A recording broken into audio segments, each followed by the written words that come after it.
Hello मेरे प्यारे दोस्तों, आप सब लोग कैसे हो? उम्मीद करते हैं आप सब लोग अच्छे होंगे और पढ़ाई भी अच्छे से चल रही होगी। दोस्तों आज हम लेके आए हैं ओम का नियम, जो कि बहुत ही इम्पोर्टेंट है। इससे रिलेटेड बहुत सारे क्वेश्चन और ओम का नियम पूछा जाता है। इससे बहुत सारे बहुविकल्पी प्रश्न क्वेश्चन बनते हैं दोस्तों। तो देख लीजिए ओम का नियम क्या होता है। इससे आपके 2, 4, 5 नंबर क्लियर हो जाएंगे दोस्तों। समझ गए ना? तो दोस्तों वीडियो के लास्ट तक बने रहिए। चैनल पर नए हैं तो सब्सक्राइब कर दें और लाइक जरूर से प्यारे दोस्तों करिए, जिससे हमारा थोड़ा खुशी मिलती है दोस्तों। चलिए दोस्तों, ओम का नियम क्या होता है पहले पढ़ लेना कि ओम का नियम है क्या। देखो दोस्तों, ओम का नियम देखिए, जॉर्ज साइमन ओम के नियम अनुसार। देखो जो इसके वैज्ञानिक थे जॉर्ज साइमन, यानी कि इसका पूरा नाम होता है जॉर्ज साइमन। साइमन ओम के नियम के अनुसार होता है दोस्तों कि यदि किसी चालक की भौतिक अवस्थाएं ताप, दाब, लंबाई आदि, यानी कि देखो भौतिक अवस्थाएं दोस्तों क्या होती है, जैसे कि हो गया आपका ताप, हो गया दाब, हो गया लंबाई, हो गई। ये दोस्तों क्या हो गई? भौतिक अवस्थाएं दोस्तों हो जाती हैं। क्या हो जाती है? ताप, दाब, लंबाई, ये क्या है? भौतिक अवस्थाएं होती हैं। तो देखिए दोस्तों, यदि किसी चालक की भौतिक अवस्थाएं ताप, दाब, लंबाई आदि में कोई परिवर्तन ना किया जाए तो चालक के सिरों के बीच लगा विभवांतर दोस्तों उसमें प्रवाहित धारा के समानुपाती होता है दोस्तों। जी हाँ दोस्तों, समझ गए ना कि क्या बोल रहा है। यानी कि इसमें जो भौतिक अवस्थाएं होती जैसे कि ताप है, दाब है, लंबाई है, इसमें कोई परिवर्तन ना किया जाए दोस्तों। और तथा इसमें जो लगा मतलब कि सिरों के बीच जो विभवांतर दोस्तों लगता है, उसमें प्रवाहित धारा के समानुपाती, प्रवाहित यानी बहने वाली धारा जो होती है उसमें क्या होता है? समानुपाती या अनुक्रमानुपाती दोस्तों होता है। समझ गए जो दोस्तों? तो क्या होता है, इसको हम लिख लेते हैं दोस्तों। क्या लिखेंगे किसके? लिखा भौतिक ताप के अवस्था, यानी यदि किसी चालक की भौतिक अवस्था है तो दोस्तों हो जाएगा विभवांतर है तो क्या हो जाएगा? वी और आई, यानी कि देखो वी और विभवांतर यानी अवस्थाएं क्या है? यानी धारा। तो देखो विभवांतर के धारा के कितने क्या है? समानुपाती है, यानी कि समान या अनुक्रमानुपाती दोस्तों है। समझ गए ना? तो ये हमारा हो जाएगा वही समानुपाती आई या अनुक्रमानुपाती आई दोस्तों हो जाएगा। अब इसको सटीक सही से तरीके से लिखेंगे दोस्तों तो हो जाता है हमारा, क्या हो जाएगा? हो जाएगा V बराबर आई आर। क्या दोस्तों हो जाता है? V बराबर आई आर। ये होता है ओम का नियम। क्या होता है दोस्तों? यही होता है ओम का नियम दोस्तों होता है। समझ गए हैं ना? तो V समानुपाती आई तथा इसमें जब मतलब आई को इधर निकालेंगे तो क्या हो जाएगा? V बराबर आई आर। तो दोस्तों अब कहोगे, अब इसको यदि सही से निकालेंगे, यदि R का मान निकालेंगे दोस्तों तो क्या हो जाएगा? हो जाएगा दोस्तों V अपान आई बराबर क्या हो जाएगा? R हो जाएगा। ये हमारा R कितना बाहर निकल जाएगा दोस्तों। समझ में आया? अब दोस्तों कहोगे कि ये R क्या है, V क्या है, I क्या है दोस्तों, तो हम लिखेंगे, क्या लिखेंगे दोस्तों? लिख सकते हैं, देखो V हमारा जो होता है V बराबर I बराबर R बराबर, तो दोस्तों लिख लेते हैं V बराबर हमारा होता है V बराबर विभवांतर होता है। क्या होता है दोस्तों? विभवांतर होता है। और जो I हमारा होता है वो क्या होता है? धारा होती है। क्या होती है? जो प्रवाहित धारा होती है वो हमारी क्या है? I है। और जो R होता है दोस्तों वो होता है प्रतिरोध। क्या होता है दोस्तों? प्रतिरोध। समझ गए ना? अब सर पूछोगे प्रतिरोध क्या होता है, तो प्रतिरोध दोस्तों क्या होता है? चालक के सिरों के बीच जो लगा विभवांतर तथा उसमें भी प्रवाहित धारा का अनुपात जो होता है दोस्तों, वही क्या होता है? प्रतिरोध कहलाता है दोस्तों। तो हम लिख सकते हैं, इधर लिख लीजिए दोस्तों। लिखेंगे, क्या लिखेंगे? चालक दोस्तों लिखेंगे चालक के सिरों के बीच, चालक के सिरों के बीच लगा, क्या दोस्तों? लगा विभवांतर तथा उसमें लगा विभवांतर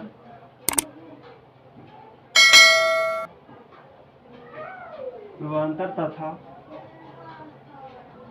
दोस्तों चालक के सिरों के बीच लगा विभवांतर तथा उसमें क्या होता है? उसमें प्रवाहित धारा का अनुक्रमानुपाती, यानी कि उसमें प्रवाहित, यानी कि प्रवाहित वाले दोस्तों होता बहने वाली, प्रवाहित दोस्तों प्रवाहित धारा का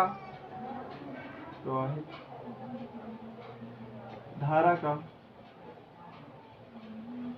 अनुपात, अनुपात क्या होता है? प्रतिरोध कहलाता है दोस्तों, अनुपात प्रतिरोध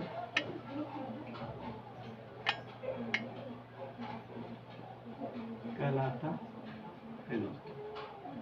समझ गए दोस्तों?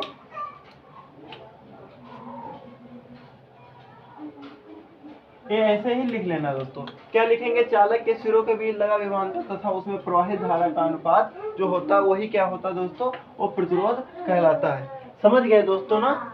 अब देखिए दोस्तों, इसका मात्रा कभी कभार पूछ लेता है कि ये प्रतिरोध का मात्रा क्या होता है दोस्तों। तो यहाँ पे निकाले, क्या निकालेंगे? प्रतिरोध। तो क्या निकालेंगे? देखो V अपान I है, तो क्या लिखेंगे दोस्तों? वोल्ट अपान एम्पियर हो जाएगा। I का मान कितना होता है? एम्पियर होता है दोस्तों। तो हम कैसे लिखेंगे? मात्रक इसका दोस्तों हो जाएगा मात्रक। तो दोस्तों मात्रक हो जाता है वोल्ट।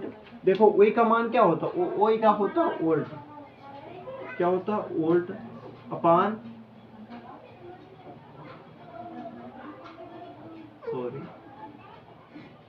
एम्पियर। अब दोस्तों क्या हो जाएगा? वोल्ट अपान एम्पियर। अब इसका मतलब इसको दर्शाते काहे से हैं दोस्तों? तो ओम से दर्शाते हैं, यानी कि इसका जो ओम मात्रक होता है दोस्तों ऐसे, इसका मतलब इस प्रकार से बनता है दोस्तों। समझ गए ना? तो मात्रक इसका क्या हो जाएगा? वोल्ट अपान एम्पियर। समझ गए? अब कभी कभार मतलब एक पूछ लेता है दोस्तों, 1 नंबर में 2 नंबर में पूछता है, क्वेश्चन आता है दोस्तों कि आर किन कारणों पर निर्भर करता है तथा इसकी विशेषता क्या होती है, ओम का नियम किस पे आधारित होता है दोस्तों। तो ऐसे लिख सकते हैं। कैसे लिख सकते हैं? लिखेंगे दोस्तों आर किन कारकों पर निर्भर होता है? आर किन कारकों पर निर्भर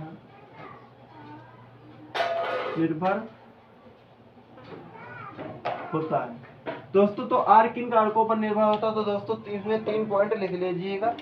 ये होता है 1 पॉइंट नंबर 1 होता है दोस्तों क्या? चालक की प्रकृति। चालक की मतलब कि चालक क्या होता? तार। क्या होता? तार होता है। तो चालक की प्रकृति।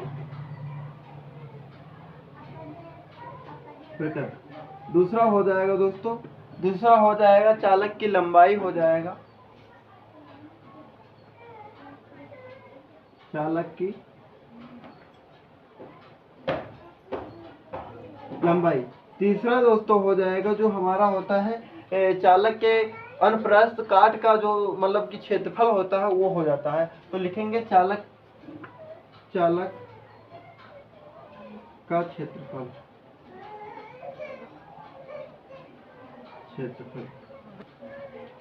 दोस्तों ऐसे हो जाता है। समझ गए ना? अब कभी कभार पूछ लेता है दोस्तों कि ओम का नियम के अनुसार, यानी कि एक आरेख बनाइए, चित्र बनाइए, फिगर बनाइए। 2 नंबर में दोस्तों पूछता है। तो इधर चित्र हम दोस्तों बना देते हैं, आरेख ऐसे यहाँ पे बना देंगे दोस्तों। देखिए चित्र कैसे होता है। तो चित्र दोस्तों ऐसे बनता है। आरेख चित्र पूछेगा तो ऐसे दोस्तों बनेगा। दोस्तों जो इसमें क्या होता है, जो हमारा इसमें पूछा समानुपाती होता है दोस्तों। जैसे जैसे हमारा विभवांतर बढ़ेगा वैसे वैसे हमारी क्या होगी, जो धारा होगी वो हमेशा बढ़ती जाएगी। समझ गए ना? देखिए दोस्तों, मान लीजिए हमने क्या बताया, लिखा है यदि किसी चालक की भौतिक अवस्था है, ताप, दाब, लंबाई आदि में कोई परिवर्तन ना हो दोस्तों। मान लीजिए कभी कभार क्या होता है दोस्तों, वोल्टेज क्या होती है, कभी अपने घर में देखिएगा, कभी कभी घर में क्या कहते हैं, वोल्टेज यानी कि लाइट भी स्लो है, बल्ब बहुत स्लो जल रहा है, यानी कि इसमें ज्यादा प्रकाश नहीं है। तो उसमें क्या होता है, जो जो उसमें विभवांतर यानी कि कम होता है दोस्तों, तो उसी हिसाब से धारा भी तो कम होगी दोस्तों। समझ गए ना? जो जैसे भी जो होता है विभवांतर और धारा का मान, जो विभवांतर बढ़ेगा वो क्या होगा, धारा भी उसमें, धारा का मान भी दोस्तों बढ़ेगा। जो धारा का मान बढ़ेगा वैसे ही क्या होगा, विभवांतर का मान घटेगा और बढ़ेगा। समझ गए दोस्तों? तो इधर हम क्या दोस्तों मान लेते हैं, इधर हम मान लेते हैं विभवांतर। क्या दोस्तों मान लेंगे? विभवांतर। और इधर हम क्या मान लेंगे दोस्तों? I। तो इसमें क्या होता है, जैसे विभवांतर बढ़ेगा तो क्या करेगा, ऐसे जुड़ जाएगा, ऐसे ऐसे। और तो जैसे विभवांतर बढ़ेगा दोस्तों तो धारा भी तो बढ़ेगी, तो धारा भी उतनी बढ़ जाएगी। जैसे जैसे इधर विभवांतर बढ़ेगा वैसे इधर भी विभवांतर, ये धारा भी क्या हो जाएगी दोस्तों, बढ़ जाएगी। समझ गए ना, जो जो विभवांतर बढ़ेगा वो क्या होगा, धारा हमारी जो आई होगी वो जो वैसे ही दोस्तों धारा भी बढ़ेगी। समझ गए ना। तो दोस्तों तो एक ढाल आकार की एक आकृति होती है, ऐसे निकली होती है। समझ गए ना। तो ये क्या होता है, ओम का आरेख हो जाता है, और यानी कि ओम का फिगर दोस्तों हो जाता है। कभी कभार पूछ लेता दोस्तों, तो लिखना जरूरी है। तो समझ गए दोस्तों कि ओम का आरेख क्या होता है तथा इसका मतलब विभवांतर क्या होता है, धारा क्या होता है, प्रतिरोध क्या होता है दोस्तों, तथा ये किस पे कार्य करता है दोस्तों। समझ गए, नहीं समझे तो हम पुनः बताए दे रहे हैं। ये किस पे, इसका पूरा नाम दोस्तों होता है चर-साइमन ओम के अनुसार, यानी हम इसमें परिभाषा इसकी दोस्तों क्या हो जाती है, यदि किसी यानी कि ओम के नियम की परिभाषा क्या हो जाती है दोस्तों, यदि किसी चालक की भौतिक अवस्था है ताप दाब लंबाई आदि में कोई परिवर्तन ना किया जाए दोस्तों, तो चालक की सिरों यानी कि चालक क्या होता है, यानी कि उसमें तार दोस्तों, समझ गए ना। तो चालक यानी कि तार के सिरों के बीच लगा विभवांतर, जो इसमें भाई तार के बीच में ही तो क्या विभवांतर यानी कि धारा बह रही होती है दोस्तों, तो उसमें धारा के अनुसमानुपाती होती है। जो जो हमने क्या बताया, जैसे कि जो जैसे ही मतलब क्या होगा दोस्तों, धारा जितनी, जैसे कि मान लीजिए दोस्तों धारा जो विभवांतर होगा दोस्तों, विभवांतर इधर क्या होगी, धारा दोस्तों होगी। तो जो जो धारा बढ़ेगी दोस्तों, तो क्या होगा, विभवांतर भी दोस्तों बढ़ेगा। जब विभवांतर कम होगा यानी स्लो होगा, तो धारा भी हमारी क्या होगी, स्लो दोस्तों हो जाएगी। समझ गए दोस्तों। हाँ, तो क्या होगा, तो वही आप वही समानुपाती क्या होगा, आई, तो वही बराबर क्या हो जाएगा, आई यार दोस्तों, आई आई अपान आई, वही अपान आई बराबर क्या हो जाएगा, आर दोस्तों। वही का मान होता है विभवांतर। आई को हम क्या कहते हैं, धारा कहते हैं, आर को हम क्या कहते हैं, प्रतिरोध कहते हैं। अब प्रतिरोध कभी कभार पूछ लेता, प्रतिरोध क्या होता है दोस्तों, तो हम बता दिए हैं, चालक के सिरों के बीच लगा विभवांतर तथा उसमें प्रवाहित धारा जो होती है उसके अनुपात को प्रतिरोध कहलाता है, यानी कि कहते हैं दोस्तों। ठीक, इसका मात्रक दोस्तों होता है ओल्ड अपान एम्पियर, यानी कि इसका जो मतलब कि चिन्ह होता है दोस्तों, जो प्रदर्शित करते हैं दोस्तों, तो उसको हम ऐसे लिख देते हैं दोस्तों, ओम। अब कभी कभार पूछ लेता है आर किन कारकों पर निर्भर होता है, यानी कि धार प्रतिरोध किन कारकों पर निर्भर होता है दोस्तों, तो चालक के प्रकृति पर, और चालक की ठोस, चालक की लंबाई पर, चालक का क्षेत्रफल दोस्तों। समझ गए ना। ऐसे ही आरेख पूछ रहा तो ऐसे ही आरेख दोस्तों बना देना। तो हम मिलते हैं ऐसे ही मजेदार वीडियो में, और तब तक के लिए लव यू।